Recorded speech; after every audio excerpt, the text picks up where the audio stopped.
Stream is started. We're ready to start when you are. Okay. So I guess kick this ball off then.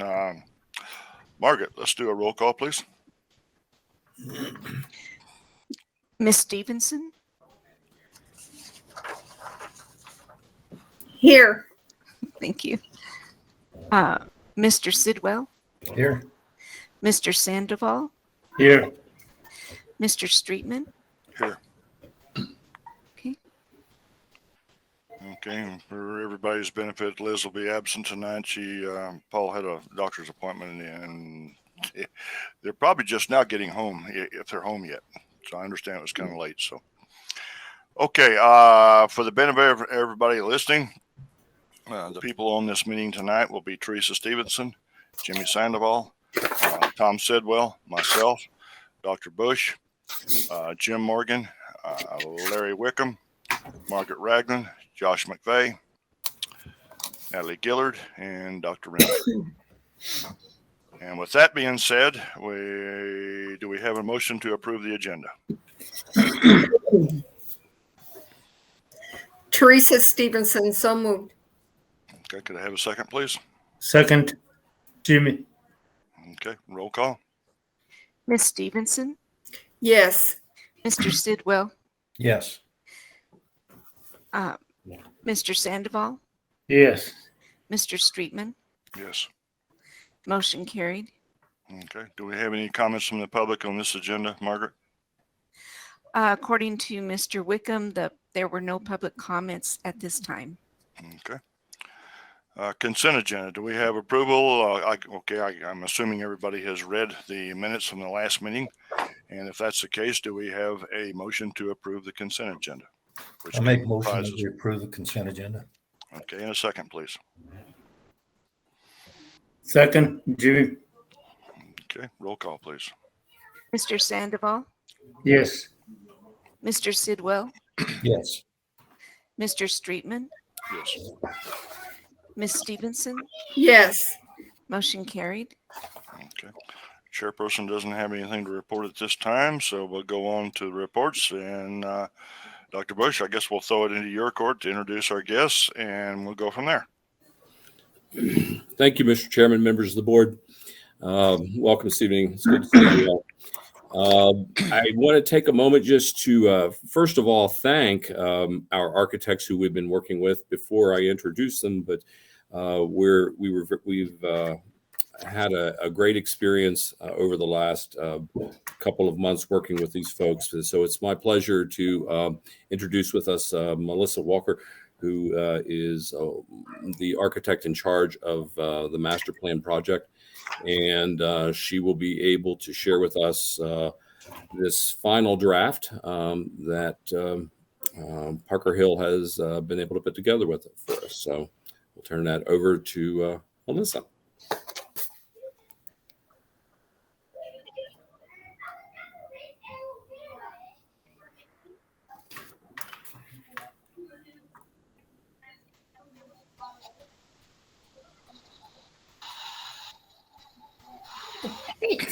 So can you guys see that? Yeah. Yes. All right. Yes, ma'am. So I'm grateful to have worked on this project. It's been a lot of fun. Master plans really are one of the funnest things we as architects get to do. So lots of pretty pictures and less roof details. So we have spent quite a bit of time. We worked on this about a year ago. We started on this project with an info gathering stage. And then, about 2 years ago, nearly already, and have progressed to this point. So I'm going to just kind of share. These are our final results. I'm going to take any comments you have tonight and incorporate those and send it to you.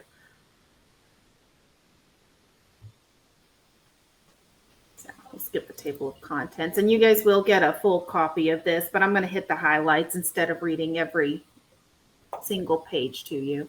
Like I said, we didn't do this on our own. We've met with the community. We've met with you guys. We've met with several people there at the college. I went to every building. I talked to all kinds of people. We came up with this plan collectively. So really grateful to the people of Tucumcari because you have been really helpful and welcoming and accommodating in this process. All of this. So goals and objectives, our big focus was to try to create a good campus identity and focus a master plan that will take you guys into the future, and while preserving what you have and really looking at what you have and where we need to go. So our capital outlay plan, our main focus is on our first phase are to work on the 11th Street improvements. And we're going to go ahead and work on the solar charging stations. Then put a new VRF system or mini split type of system in the art storage room where they've been losing some supplies. And then some exterior grading and exterior repairs to the dinosaur museum. Then we're going to focus on some nursing and urgent care in those classrooms, and then kitchen and dining in the armory. So we'll go through here. And this goes through kind of where these numbers came from. And I won't read all these to you, but I will give you a copy of this, and it has really what we're looking at. Some major highlights we're looking at is getting some space in the armory for an urgent care for a doctor and a waiting area and an exam room. And then we're going to add some space into the food pantry. That's not costing anything, so it's not listed in here as a project, but we are adding a food pantry.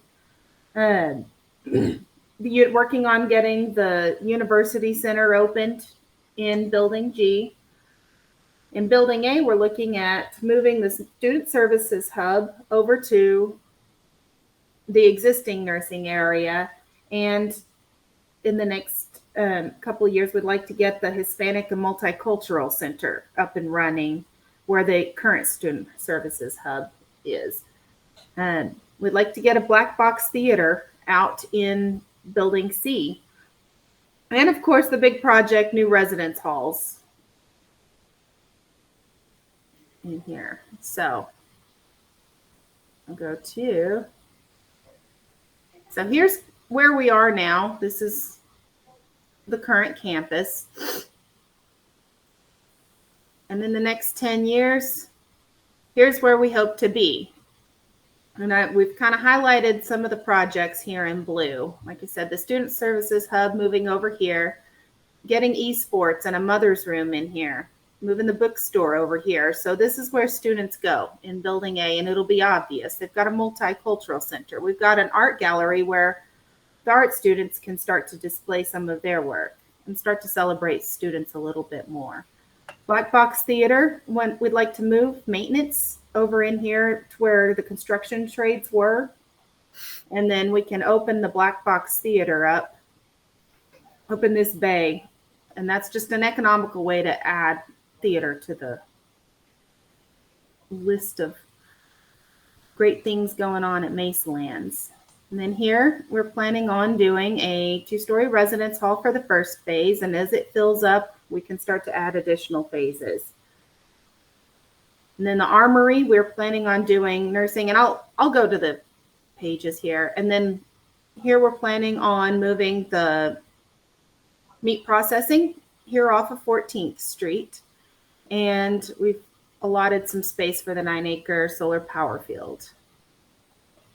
Those are the big highlights on the campus plan. So here's a kind of a plan of what the student housing would look like, with 2 beds per room and then 6 shared bathrooms per floor with space to add on in both directions.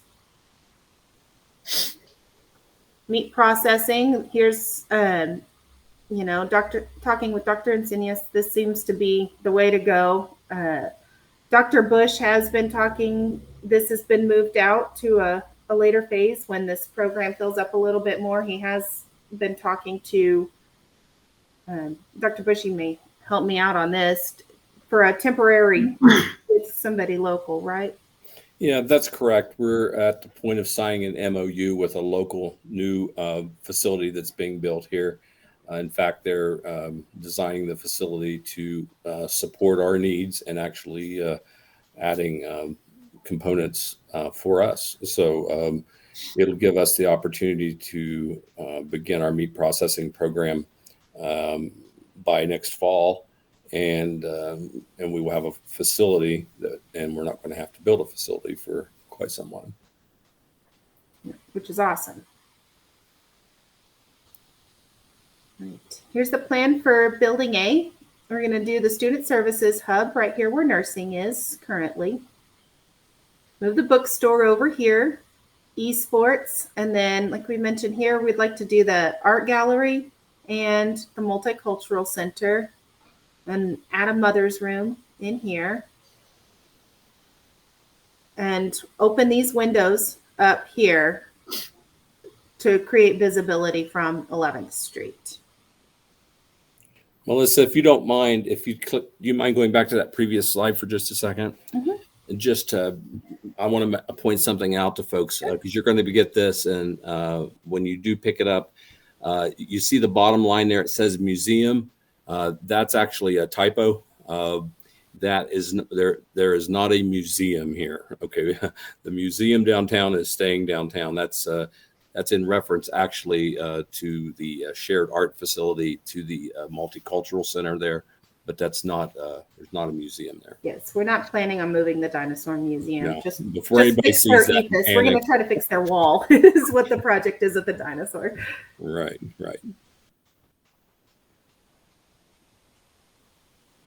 Need to get that corrected then before it comes out. Yes, I'll get it corrected.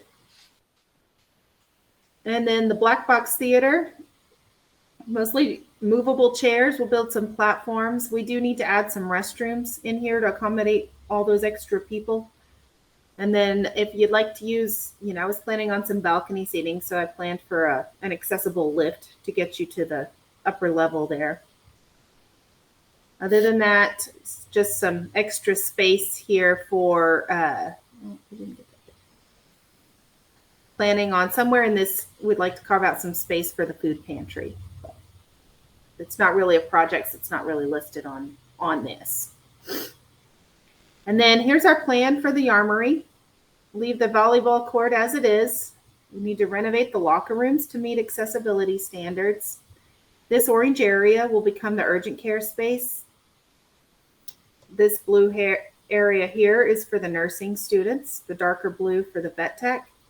And then here we're just going to renovate this area for dining and add a serving area for the trays and take over this space for the police. So students from the student housing building up here will be able to come straight here into this door during any hours and use these. You can lock it off from here to the waiting area.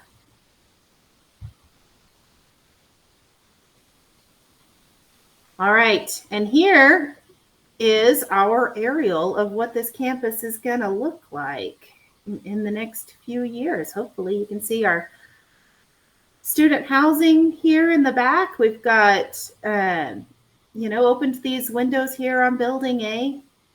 We've got the solar array in here, big signage and trees and everything down 11th Street. And I'm really excited about this. I think it's going to be beautiful. I hope you like it.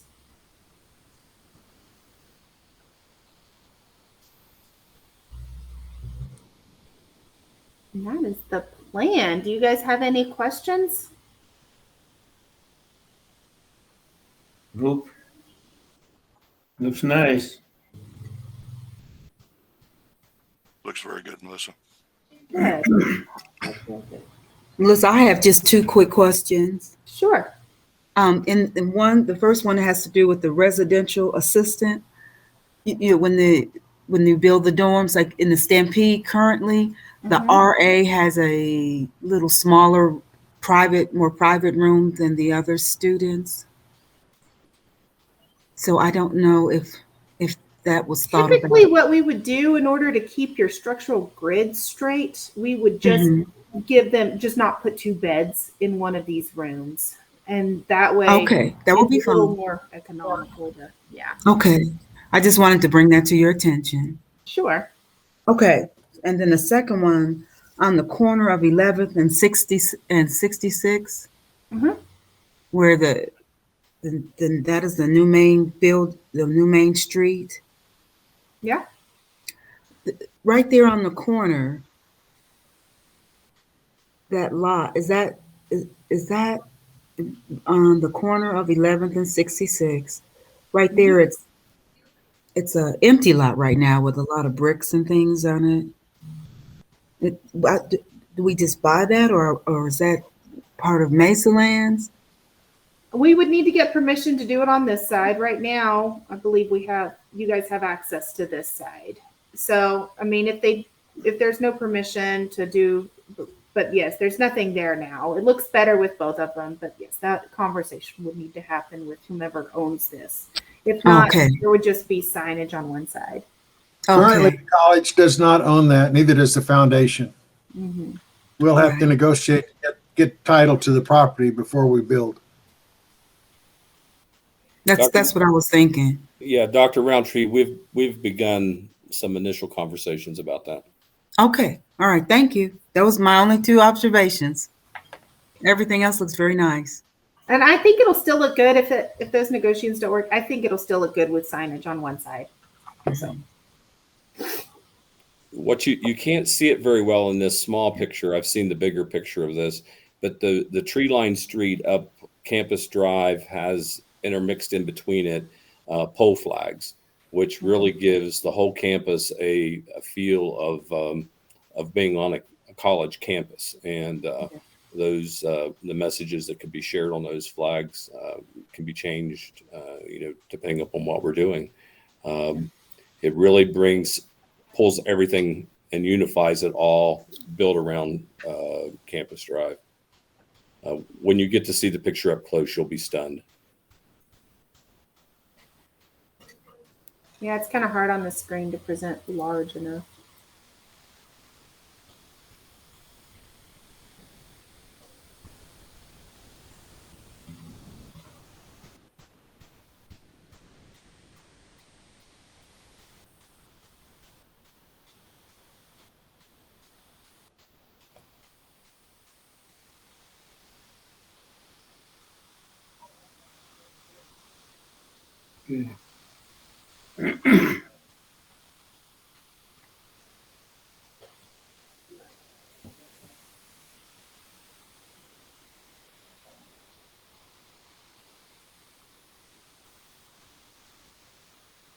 Okay, is there anything else?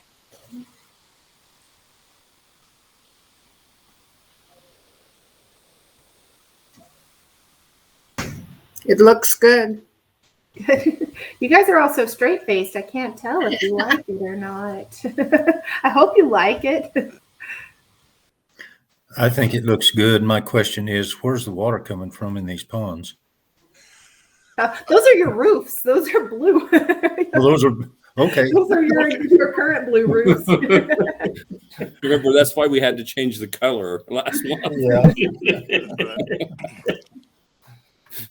Looks good anyway. Okay. Yeah, it does. It's gorgeous. Good. I think that's a very good job.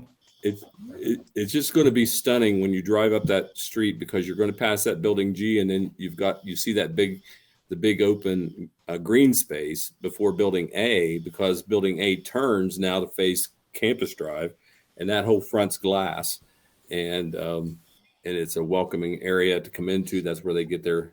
That's where you enter the college, and it looks out then onto the green space, and across the street, of course, the Wind building. So they did a beautiful job in the way they've laid it out.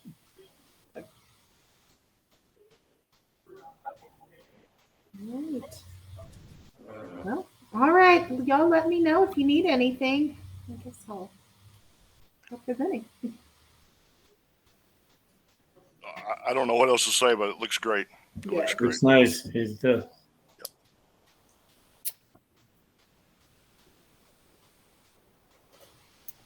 want to thank Melissa and Brian in particular for the work they put in on this. They've done a lot of work, and we've thrown, well, what about turning it this direction, or what about moving that wall? And there's been a lot of that went on, and they've done a very good job with that. And in a few moments, we'll talk just a little bit more about the next steps of the master plan. So thank you, Melissa. Sure. Thanks, guys.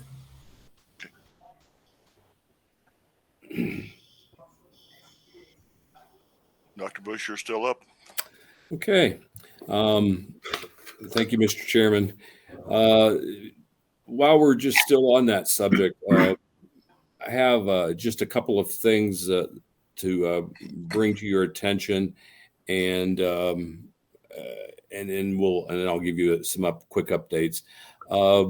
At the last meeting, there was a discussion regarding the name change and going from Mesalands Community College to Mesalands College.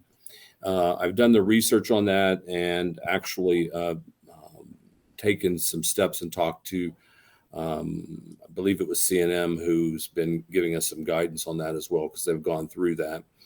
And if it is the intent of the board, the first step that we need to take is I need a motion from the board to begin this process, because we can't begin the process till you approve it. And then we'll begin the process of all the notifications and so forth that need to follow up. I will simply add that one of the things that I'm working on, as you know, is the strategic plan this year. This is the year to put the strategic plan out. And as you change the name, this is the time it would be good for you to change the name, because it will also affect any changes in the mission statement that would come along with the strategic planning process. So I guess that's the first thing I'll present. So any discussion on whether or not you believe the name should stay the same or make any change on the name? No, go ahead and make a change on it. Tom, what's your thoughts? Yeah, I think we go ahead and make the change, and I would make the motion that we start that process to change the name from Mesalands Community College to Mesalands College. Okay, well, one more though. Teresa, you got any comments on this before we? No, not really. Okay, I feel the same way as you do, Tom. So if you've got a motion on the floor, do we have a second for Tom's motion? I have a second. Okay, Jimmy seconds it. We'll start the process. Mr. Roll call. Streetman, Yes. Ms. Stevenson, Yes. Mr. Sidwell, Yes. Mr. Sandoval. Yes. Motion passed. Okay. Okay, very well. Thank you, folks, very much. We'll begin the process on that. There'll be some just some small, simple legal steps to take, but that certainly gives us guidance now, as we're at a place where we need to start buying some new supplies, and that helps us with the branding issues. So thank you very much. Also on the, sort of on the action list here, before I hit some high points, you just reviewed the college master plan. I need to ask the board to accept or reject this master plan. That when you're accepting it, it doesn't say, hey, I'm taking on everything in this. All you're doing is simply agreeing that you've received the master plan. It's serving as a guiding document. It's not a contract. Okay. Do you understand? It means that this is a guiding document, like our academic plans or our financial plans, the things we put into place.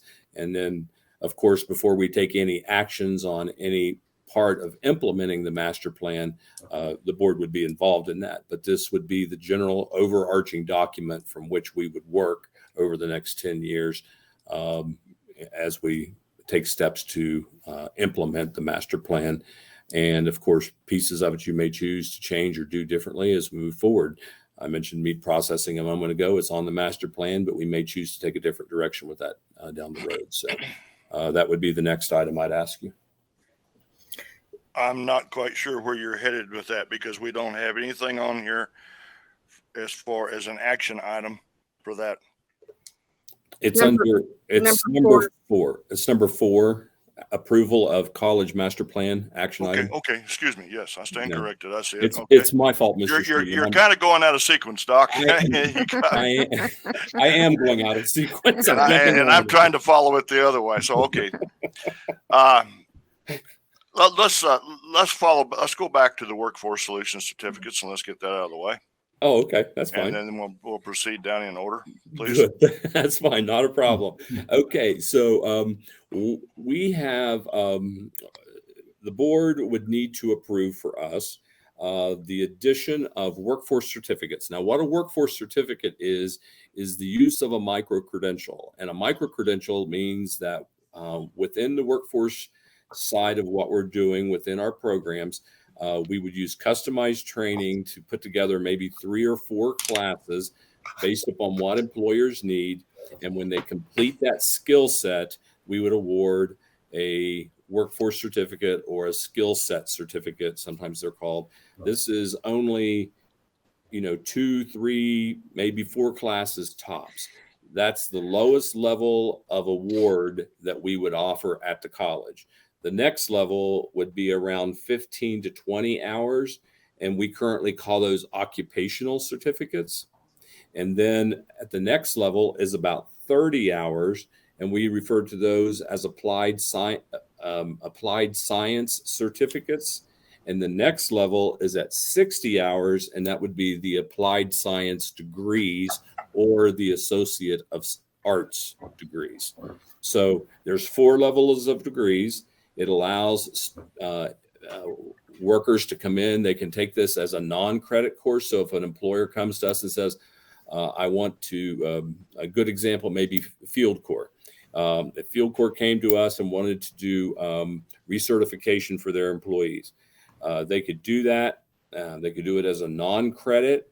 The non-credit then is if they ever decide to transfer that over into a credit degree program, the course transfers over because we build the course off of the credit learning objectives.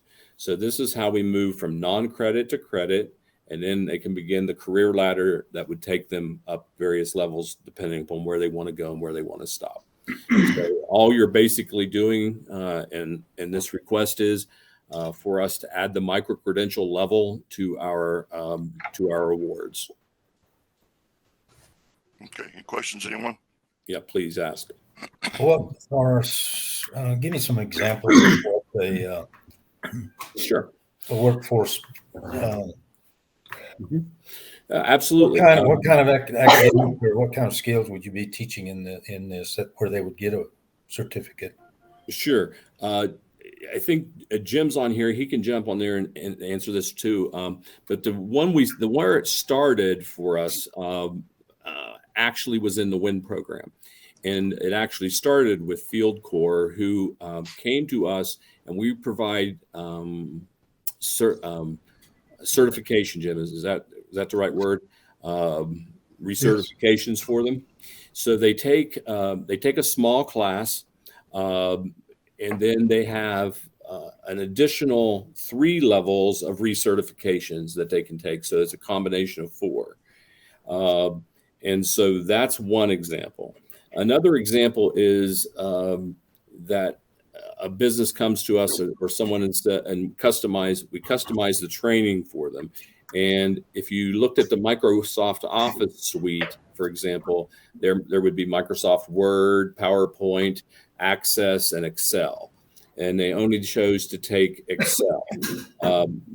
They would get credit for the Excel, and if they decided later to add the others on, then those that modularized curriculum then would add up to the full class. So then it can transfer in, and they can use that whole class in the way they go.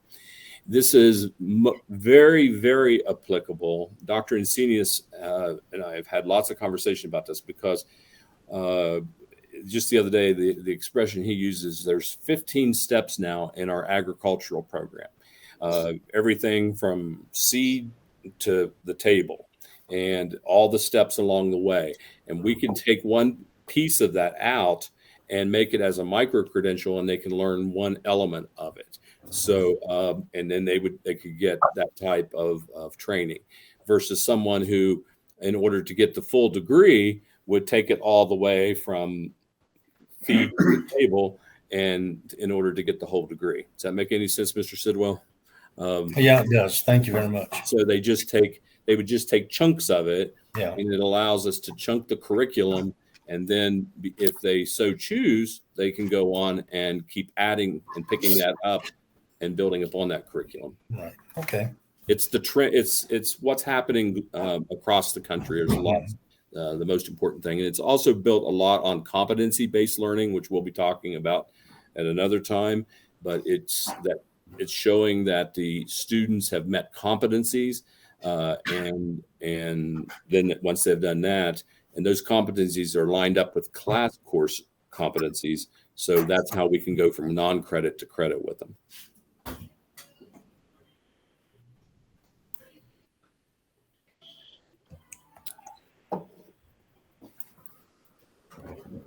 I might add, we just had a meeting with one of the RECs, regional educationals, and they are very anxious to get their students started, but not on a full occupational certificate program. They want to cherry pick and take over the internet one segment of that. So what we're going to do is make up micro credentials, which represent the entire curriculum for an occupational certificate, and they're stackable.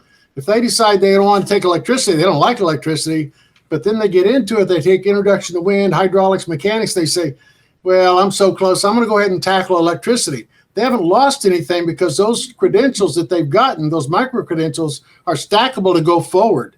Just like when they get the occupational, they can then go forward to the bachelor's. Everything we have is all stackable. Right. Yeah. Right. Okay, any more questions? And let's see, I believe, Tom, you've got the motion on the, didn't you? You've already made a motion on this, haven't you? Not on this. Not on this. Not on this. Having a No. motion had been made. Okay. But having said that, I will go ahead and make a motion that we approve the workforce certificates. Thank you, sir. Motion and seconded. Second. Okay, and Teresa seconds, okay? Roll call? Miss Stevenson, Yes. Mr. Sidwell, Yes. Mr. Streetman, Yes. Mr. Sandoval, Yes. motion carried. All right. Okay, now back Thank you to all. item 4, approval of the college master plan. Yes, accepting the master plan. I prefer to use the term accepting it. It's been given to you now. I couldn't think of a better word at the time than approval, but it's really just accepting that master plan as one of your guiding documents. Okay, can Margaret, can we get that corrected when we Yes. show that? Okay, we have a motion on the floor. Do we have a second to accept the college master plan? Yeah. Teresa Stevenson, second. Okay, roll call. Mr. Sidwell, Yes. Mr. Sandoval, Yes. Mr. Streetman, Yes. Miss Stevenson, Yes. motion carried. Okay. Great. Thank Dr. you all Bush, very is there much. anything you want to cover in your monthly report up there? Yes, just a few points here, sir. I just want to point out that beginning on October 1st, we began having meetings with Brian Dooley, the executive director of Region 9 Educational Cooperative, and Dr. Jim Miller from New Mexico State University. These talks have grown more and more productive. And we've gone down and visited the wind farm in Corona, met with Pattern Energy. That resulted in them becoming even more excited about promoting and advocating for our programs. And I think last Friday, they invited us back again. This time they invited the vice presidents back to begin to start getting the grassroots level work done. And so I just want to share the good news that Pattern Energy had not been a regular client of ours over the last couple of years, but the Pattern Energy may well be the largest wind energy company in the world. They are, in fact, building the largest wind farm here, I believe, just south of Corona. And we are getting in on that at the base, at the entry level of this, and we'll be able to support the technology needs for their training. So this is a huge step for us and for the wind program. And I will just say too that it hasn't been limited to the wind.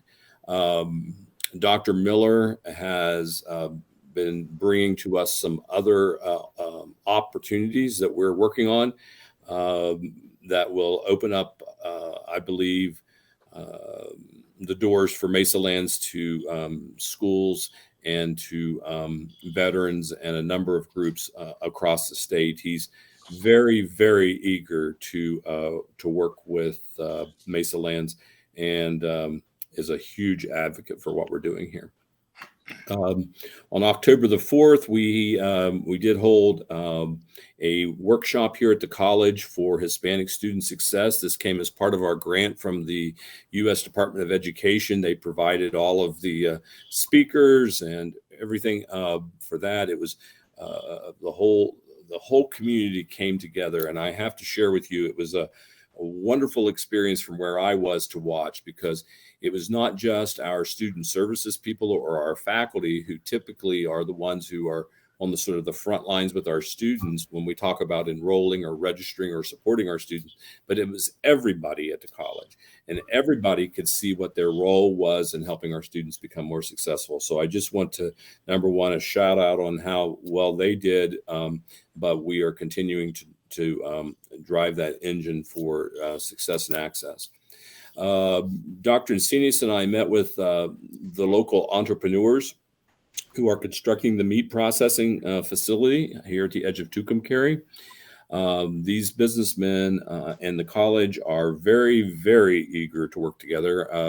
In fact, they are just really excited to get going with us. And so we are in the process of developing our memorandum of understanding with them to begin to use their facility. Their facility should be ready within the next couple of months at the most. They are so eager that they have invited us to share our interest in what the facility needs, and they're willing to expand it just to accommodate us and take a number of steps. So this is very, very good news. The curriculum for our meat processing program has begun to go through the processes of approval here at the college. We will get that done and get it also approved through HLC as another program. And by late winter, early spring, Dr. Encinas will begin recruiting and marketing for students, and the program will begin next fall. So we will be working on that. So this is something we thought was going to be years away, and it's not. It's happening now, and we're very, very excited about this. And this is one of the pieces in that agriculture spectrum that I was discussing a moment ago. That was sort of a stalling point for us. And so this is really closing that gap. I will add that. As a result of that work, we were approached by, just a moment, I find the name of it here, the Eastern Great Plains Council of Governments, I believe it is, and they're looking at some grant work that we're participating in. That will give us an opportunity to expand.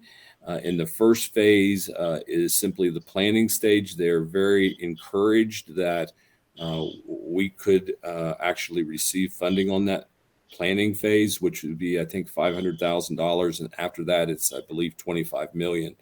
And this would be to expand our agricultural education across eastern New Mexico. So This would be a big step for Mesa Lands.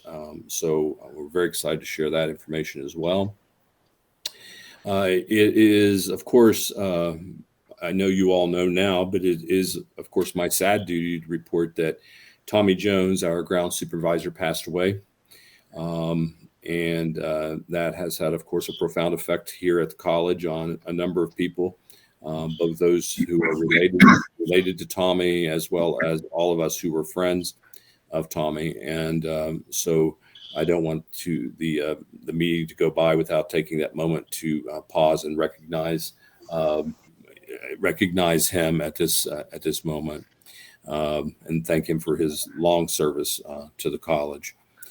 On October 13th, I awarded Senor y Senorita de la Mesa de Herencia Hispania, or Mr. and Mrs. Hispanic Heritage Month, as we might say in English. I was very happy today, not only that day to begin to recognize these new ambassadors for our school within our Hispanic tradition here, but to also welcome Mrs. Stevenson to the event. So we had a wonderful day that day. I had a mariachi band and was able to sort of close up our Hispanic Heritage Month with just a great day, good food, good entertainment, and I have to tell you, there was literally dancing in the streets. And Mrs. Stevenson shaking her head. She knows there at one point in time, there must have been 25 or 30 people dancing. And it was just a terrific opportunity and a great celebration for the Hispanic culture. We're very, very proud of that. And a lot of people were involved in making this a reality, but one in particular we want to shout out to, of course, is Dr. Hazel Roundtree, who really coordinated a lot with that. And so a lot of thanks there. On October 15th, I met with the investors and the developers regarding the construction of our new residence halls. I would venture to say I'm not sure who's more excited about this, us or them. They are incredibly excited and dedicated. They are going to be visiting soon. They're finishing up doing some work on their feasibility study. The one thing they did point out, they said, is that, even if their approach shows that there were weaknesses in their feasibility study, they are dedicated to overcoming that and bringing in more investors. And so they're not going to let us down on this. And so they're very excited about that opportunity. And this is something that is not only desperately needed here, because it's critical that we're able to recruit our students because they need places to stay. And as you review the master plan, that's actually one of the areas that Melissa and I discussed earlier today, because there's an error in some of the early research. One of the errors was that our Stampede Village had vacancies and that there were suites that were empty. Members of the board, let me assure you, Stampede Village is not empty. Stampede Village is overflowing, and we had to move. We have students living at the Best Western. So we have a residence director at Stampede Village, and we have an RA as well over at Best Western. So we are in desperate need. We're growing. We're very proud of that and excited about that. And the residence halls are going to make that even a greater reality for us. Our lease runs up with Stampede Village in 2 years. The developers and the investors know that. So they're working aggressively to be able to have brand new facilities in place before we're faced to making a decision regarding our upcoming lease. On October 18th, participated in a meeting and a tour with the Public Education Department related to CTE. And this was actually a terrific meeting. These folks from Region 3 came down. They are so enthusiastic about our career and technical education programs and building those into the secondary model. And so we talked about implementing a couple of different models. The micro credentials was one of those. They're very excited about being able to deliver the micro credentials in the high schools. So there would be not only traditional dual enrollment that might take a student onto a baccalaureate degree, but also a track for dual enrollment for vocational education that is directly targeted toward career and technical education. And they were very, very enthusiastic about that. They toured the campus. They got a chance to go look inside the turbine, and they're going to be. They asked what we needed, and I said, what we need most is hook us up with the students. And they said, that's what we're here to do. And so we're seeing an opportunity to really expand a lot within the region in that area as well. We have been aggressively working on, as we talked last month, about getting ready for having all of our programs approved by the Higher Learning Commission for being online. That required, as we discussed last month, the employment of several new faculty members. And we've had some great success in that as well. I think all told across the spectrum, I believe there were 29 applicants across the various disciplines. All of the disciplines have candidates in them that are excellent, and we should have no problem at all completing those hires within the next week or so that we'll be able to go into our report to HLC. In addition to that, you'll notice the few staff positions that we discussed last month. These are largely not staff positions. They're just reorganized and sort of positions that people have left. They're not really new positions. They're people who've left and we've sort of reconfigured them. One you'll see is the director of admissions that's working in enrollment. This position had been in student services, still exists in student services, but it was a vacated position there. The other one is referred to as the executive director for Hispanic outreach and student support. Again, that was a position that was in student services. The position for the director of the Small Business Development Center was posted. There was an offer made. The position, it didn't work out, and so we're reposting that position again, and we're working to get that one filled. And finally, the position that's out is also a comptroller and director of the business and the business services. So this is going to give us a full-time CPA working with us in the on the budgetary matters and the fiscal matters of the college, as well as a direct supervisor within the business office to be able to oversee the functions of the business office plus human resources. So those would be included there.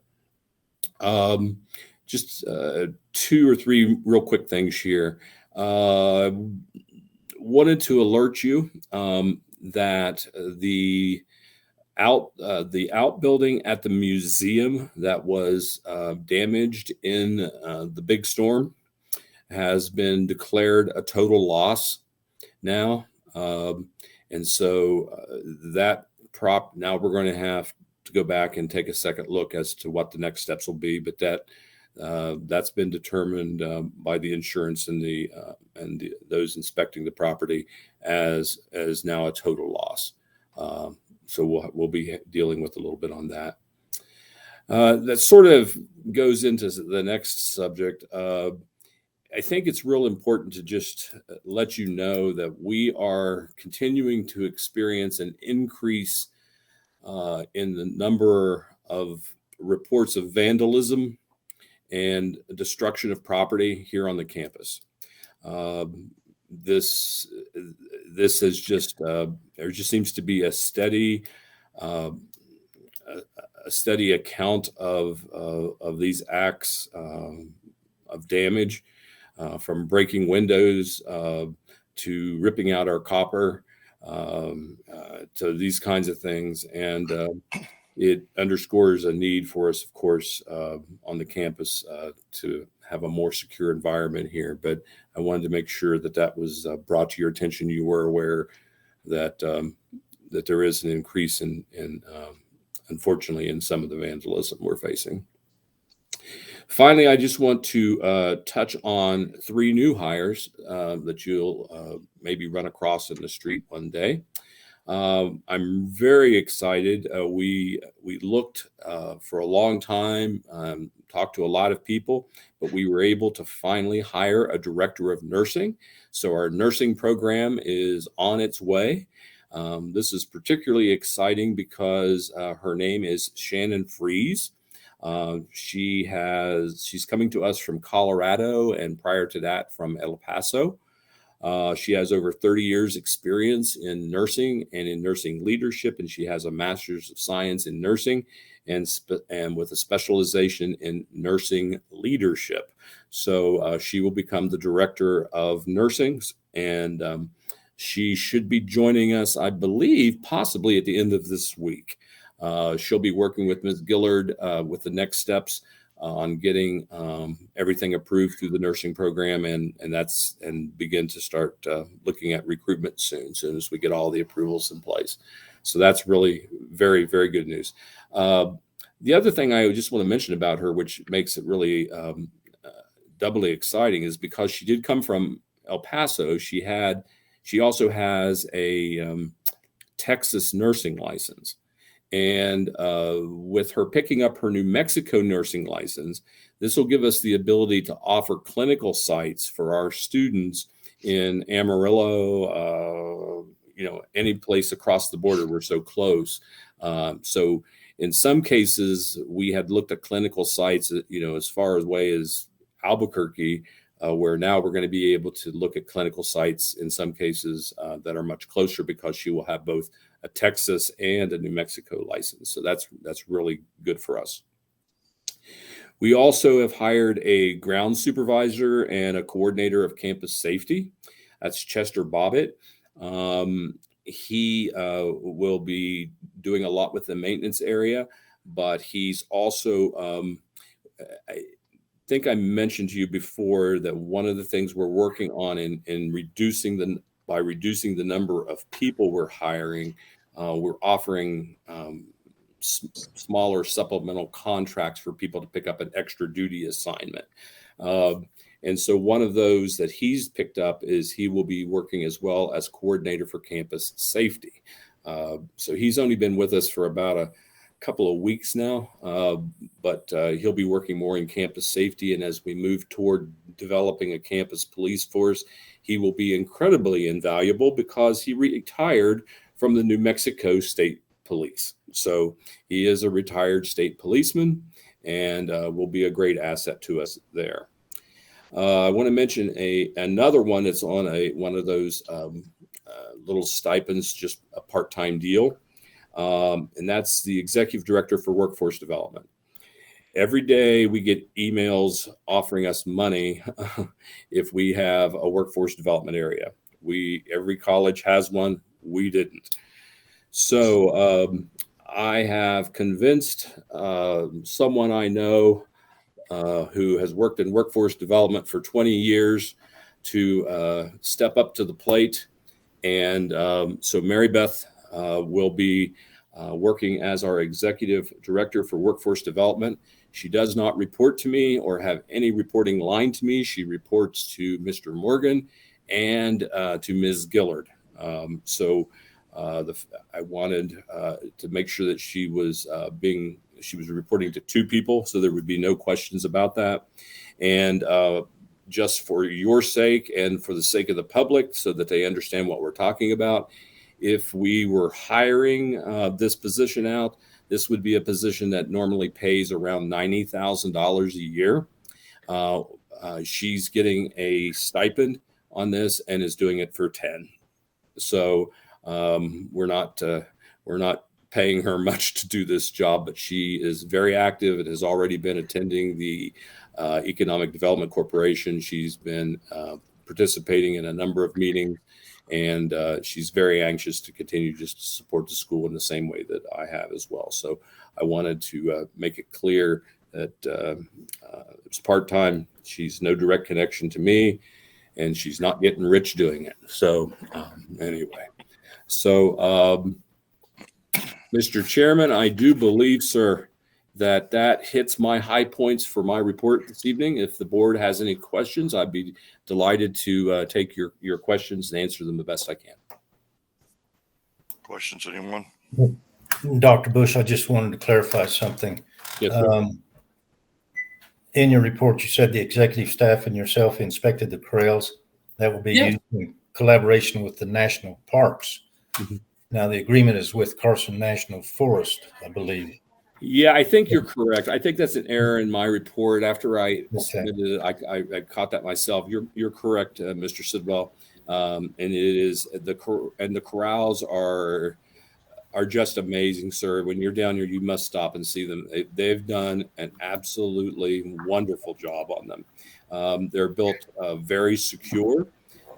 They're built very high. They've been built in a way that we're able to keep people from sort of wandering back there. We don't want people being able to stick their hands inside those corrals. And they're at the place now where they're just getting ready to paint them and get them looking nice and ready to move on. But that is correct. They are ready. And when I talk to them, they're wanting to wait till after the holidays to bring in the first horses. So that's the plan. Yeah, I just wanted to clarify that. Thank you. Thank you, sir. I appreciate that. That is my my mistake on that organization. And hopefully they won't have a day like today to paint them with. That overspray covers everything on a day like today. Okay. Any more questions for Dr. Bush? And if not, then we'll move on to Ms. Gillard, Academic Affairs. Okay. Yes, thank you, Mr. Sidwell, for that correction in case they're attending our board meeting. It is the U.S. Forest Service division or the Carson National Division of the U.S. Forest Service that we are the recipient of the funds. For the building of the pens, I just like to give a shout out to Paul Leonard and his helper, and I apologize. I asked Paul his name and I've forgotten, but they do look wonderful, and Paul has worked endless hours on that. So thank you, Paul. I would also just like to mention to the board that I'm continuing to work on a number of special projects, both with overseeing the audit and the financial consultant, along with assisting with the faculty positions that Dr. Bush just mentioned, the number of applicants we've received. Also, the fall semester is coming near an end after our Thanksgiving break, with the exception of a few late start classes. Those are online though, so they'll continue. And I also, if I haven't done this, I'd like to send out a special thanks to faculty and some other staff in my area who have stepped up and been recruiting across our great state at local high schools. And so Josh has coordinated this, and I think the faculty and staff have participated greatly. So thanks to all of you for trying to recruit more students to Mesa Lands. So thank you.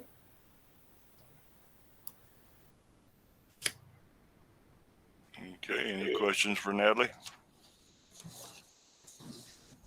Okay, if we don't have any questions for Natalie, then we'll move on with, I believe Dr. Roundtree is next. All right. Thank you, Mr. Streetman, and good evening, everyone. I just want to make about 6 points, but very brief points. The first has to do, Dr. Bush already mentioned that Mr. and Mrs. Hispanic Heritage, but what we're doing is expanding their role to make them permanent ambassadors to the college. So you'll see them at events and having a very specialized role in promoting our Hispanic heritage. The next point I want to make is our clubs and organizations are going through a reorganization, and we are asking all the clubs to register so that we can have a better idea as to who's involved in clubs, who the advisors to the clubs and organizations are, and what students are not involved in clubs. That's equally important so that we can do a special targeted outreach to those students who are not involved in some type of club or organization. The next point I'd like to make is our food pantry. We are the recipients of $10,500. That's $2,500 more than we were awarded. They had additional funding, and Mesa Lands was the recipient of additional funding. So we're really extremely pleased with that additional funding. I have a major donor, and that's Tucumcari Lumber Company, and they donated the floor for our food pantry. And so that's saving us a significant amount of money. So we're just happy to have the partnership with a local business. The next on a project called Operation Exam Success, and that's where we've given them food care packages at the beginning of the semester, and we still have some supplies left over. So we're putting together care packages to give to the students this Friday, and they'll also have a gift card to Lowe's. The next event that we're going to have is tomorrow, and it's Breast Cancer Awareness Pizza with the President. But our emphasis on helping our students, faculty, and staff acknowledge and understand better the importance of breast cancer awareness and the role that all of us can play. So we will do similarly as we did for Hispanic Heritage. We have 6 posters in our lobby, and each person that visits gets a ticket, and they put the ticket in the jar. And at the end of the day, we'll pull the ticket and we'll give away 6 really beautiful posters that emphasize breast cancer awareness. So Mr. Michael B., our computer lab instructor, put together the posters for us once again. And my final point has to do with honoring our veterans. We are collaborating with the local veterans organization, and they are having an event in the park on Thursday, November the 11th at 11 a.m.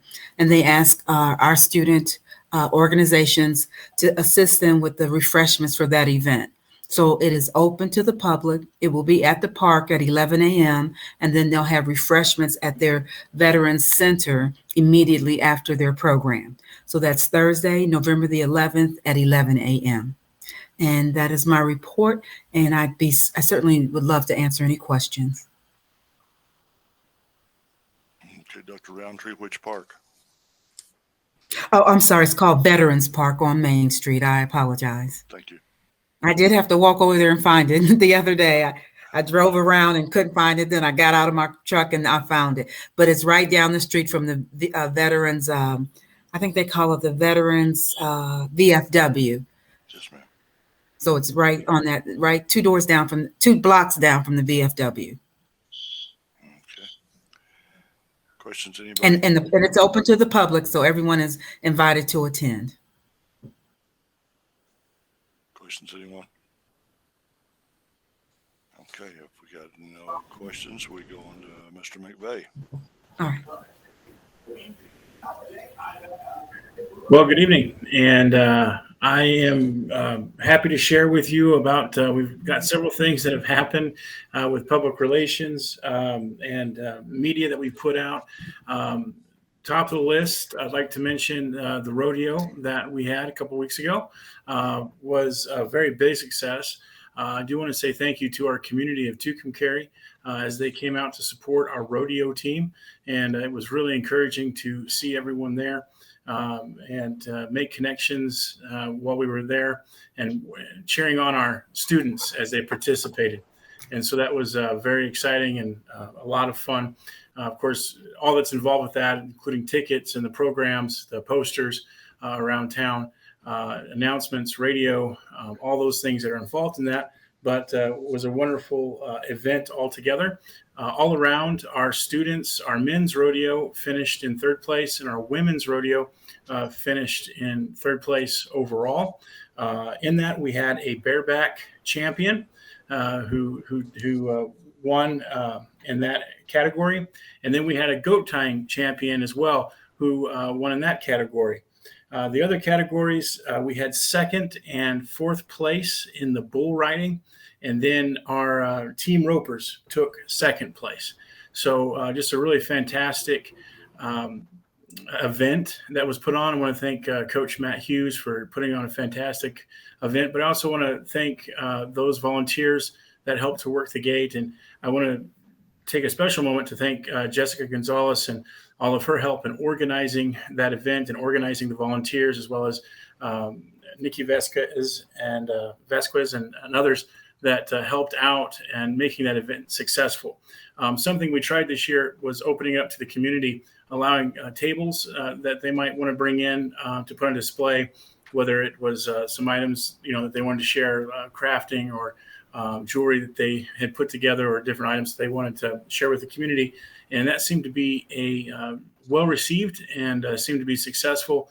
And so something that we'll probably encourage in the future based on the feedback that I received from those that participated and those that were there. We also had our bookstore that was there. And I just want to say thanks again to Asia as well. She's our bookstore manager. I thought she did a fantastic job in getting things out there, our merchandise and different clothing and things like that to encourage the spirit of the Stampede and being able to get different items that we sell from our bookstore. But she was out there participating as well. And I would be remiss if I forgot to thank our wonderful Petey mascot, who just did a wonderful job. Her name is Gabby, and she just did a fantastic job this year in being Petey and connecting with the kids and the crowd. And so I thought that was a great event, and it went really well.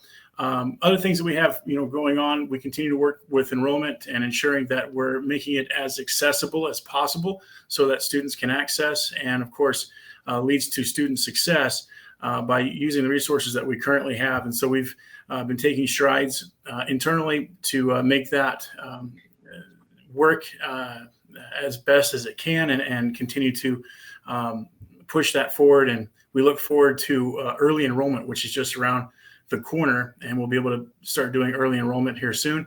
And also in the way of PR, our click rates that have been going through our website, we've increased our click rates by 1,200. So we've had 1,200 more clicks than we had last month. And we just continue to gain interest on our website as well. Our website is actually the amount of time that a visitor stays on our website has increased. And so that's been very satisfying to see as well. And of course, with the new website update, I'm sure that probably has a lot to do with it, with the large images and things like that are more interactive for those that visit us. And then I do want to reiterate what Natalie said, and that is a big thank you to our faculty who are just doing a phenomenal job in recruiting. And we have put together a schedule during these college days where they went out and visited different high schools for the college fairs. And everyone was on a rotation. Everyone got out and shared information about Mesalands and the opportunities that we provide to students. And there was a lot of excitement that was drummed up out there about the programs that we have because they're so unique and because of the great opportunities that they provide. And the faculty were just incredible in going out and not just advocating for their programs, but also for the college as a whole. We've also had opportunities to share with high schools where our faculty can go out and present to different high schools, and they can actually show them what they do and present. For instance, silversmithing will be able to go out and do a demonstration, teach students about silversmithing and what's involved in that. And so we're excited about those opportunities, as well as the fine arts and those that are coming up and presenting themselves to us to get our faculty out there in the high schools and being able to connect with students. We do have another opportunity with the I believe it's the World Ranch. Forgive me, I'm going to probably say it wrong. It's a World Ranch Rodeo. You can correct me if I'm wrong on that, but it's over in Amarillo, and we're signed up for that. And Eddie's going to be there giving demonstrations for silversmithing, and Gene will be with him as well, I believe.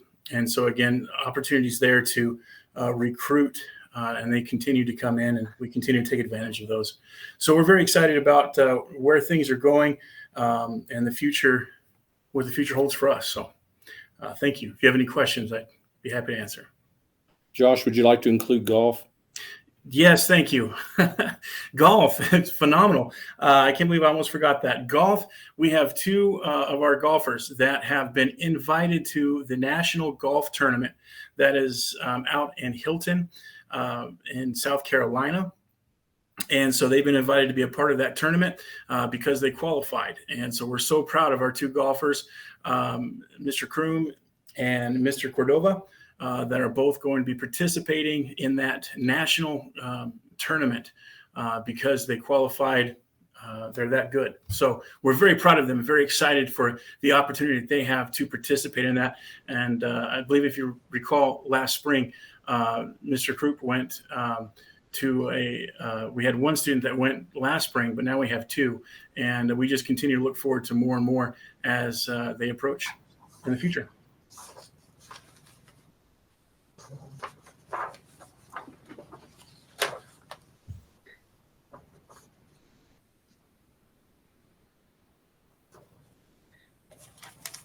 If there's no further questions, thank you very much. I believe you're muted there, Mr. Streetman. Thank you, Josh. Folks, I'd like to take a moment here too. Somebody else we've lost in the last few weeks has been a great help to our coach, Matt Hughes, and that was Carlos Ortiz. He was a volunteer out at the arena. I understand he helped the students with roping and I'm not sure what else. He was quite a roper himself, as I well know. And but that's somebody else that we've lost that just take a moment to recognize him too. Anyway, that being said, let's move on with Mr. Morgan. Okay, I'd only like to talk about a couple of things in addition to my write-up. We've been given unofficial notice that we probably will not qualify for a investment performance audit based upon our IGA.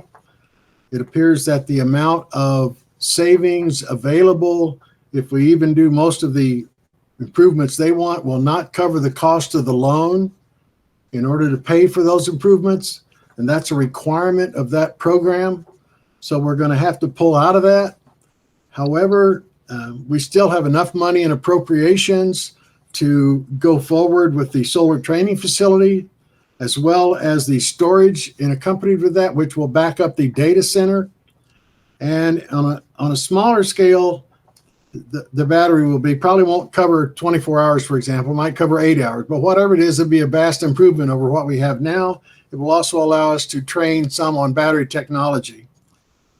It cannot, however, cover the implementation of a microgrid controller. We'll have to see if we can get an appropriation to actually add that later.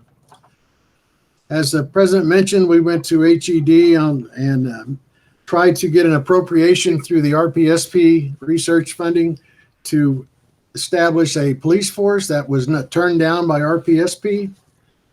And finally, Margaret has entered a 21-22 budget after being checked by Natalie, and Larry made it active. So with all those people involved, we now see budget balances when we do a requisition. I think everybody's extremely happy about that. I see a lot of kudos in the emails. It's really wonderful, and thank you guys. That's all I have. Oops. Let me go to exhibits. Exhibit 4, monthly financial report. Yes, sir. Yes, sir. You almost got me, didn't you, Jim? No. Exhibit number 1, the budget summary report. That is now active. Thanks to Natalie for helping me discern how you pull the budget categories out of the budget approved by the state and forwarded to us. It is amazing how we can put that many disparaging different quantities and come into these kind of seemingly logical groupings. But it is once you get it done, it makes sense. And that's what this is for September of 21. Any questions?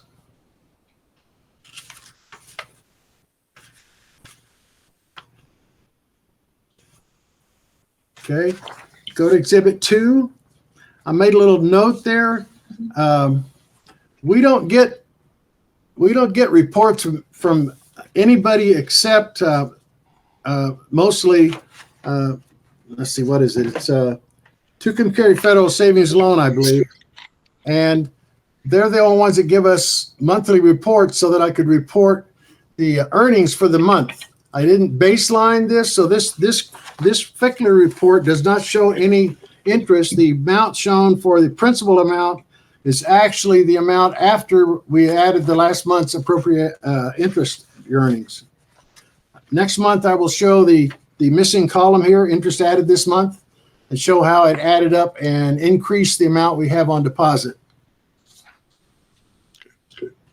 Any questions?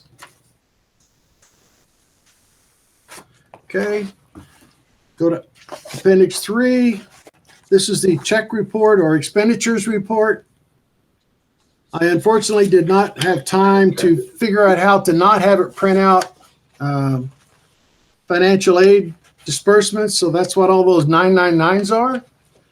I'll either figure out how to have Genzibar not report that, or I'll have to manually edit it. I wanted to not manually edit it because I wanted it to be a raw Genzibar printout, but it looks like I may fail and I may have to actually edit that printout.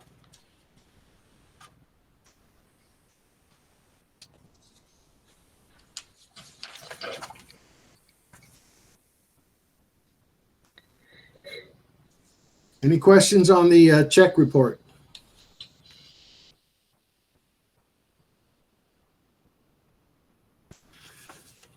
I need action on this financial report for September.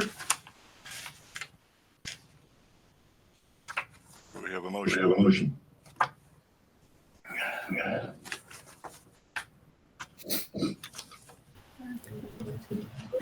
Teresa Stevenson, so moved. In a second, please. Jimmy, second. Roll call. Mr. Streetman, Yes. Ms. Stevenson, Yes. Mr. Sidwell, Yes. Mr. Sandoval. Yes. Motion carried. Jim, before you go any further, thank you so much for getting us a report finally. It looks good. It does. Well, It's appreciated. There's a couple of holes in it because we haven't got an appropriation on any capital project recently and a couple other things, but it is complete. Budget categories are correct now, so hopefully going forward, you'll see a proper report every month. That'll work. Great. Thank you. I guess you're Okay. still up, sir. Check register needing approval. There's only one. It has to do with the campus works effort that we're into to get the services with other colleges. It is for the amount of $68,820. Now that's wrong because we had a prior deposit, so to speak. $72,347.02. Yeah, that's tax included. But half of that for this payment is $36,173.51. That's on the second page of the invoice. Thank you. Now it makes better sense. Yes, sir. Okay. Okay. Do Any we have questions? questions is right. Could you just refresh my memory? What is this? Campus Works is the company which is helping us become one of those colleges that are using the similar system so that we're all using the same system. Each individual colleges can help one another. This is an effort being headed up by, I think it's a New Mexico Independent Community College lady, Andy. Let's see. Natalie, you remember her name? I don't remember her name. Kathy Ulibarri. Yeah. She's actually not heading it up. They've got another executive director, but she was doing a lot of the lead on it. This is the chess program with shared services that shares IT and also business and HR operations. So it'll It'll ultimately change our computer system from Genzabar, which we all know has been a problem. We'll be going to Workday next fall. And Okay, so it's kind of a transition type. Yes, ma'am. And so what's going on is there's an audit process going on with IT and all of our service operations, and Campus Works is conducting that. This is money that we received in a grant, so this is not coming out of anything. We received originally. Chess, the overall group, got, I believe, $3.2 million. And then it was distributed out over the community colleges who are participating in the shared services. We got $150,000 to do this, and they're going through right now. And what will happen is by January, we'll get a report back that says, okay, in order for you to be able to get into this process by next fall, you need to make these changes. And that's what the audit's doing for us. Okay, thank you.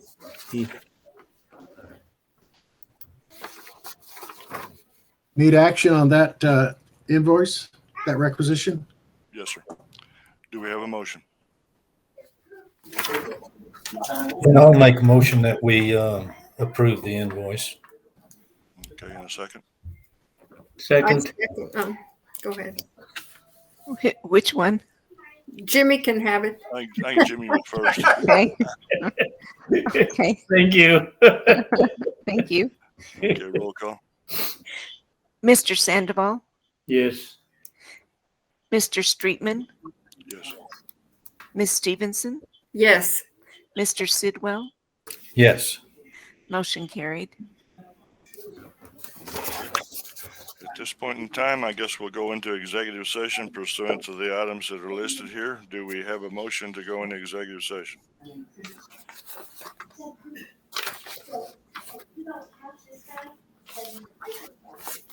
Teresa Stevenson, so moved. Okay, in a My please. second. Okay, Tom seconded. Roll call, please. Mr. Sidwell, Yes. Mr. Sandoval, Yes. Mr. Streetman, Yes. Ms. Stevenson, Yes. motion carried. Okay, Dr. Bush, who all do you want in executive session with your board? You're muted, sir. You're muted, sir. Can't hear you. I expect this to be very brief, Mr. Chairman, so I think just myself, and we should be able to wrap this up in just a couple of minutes, unless you have more.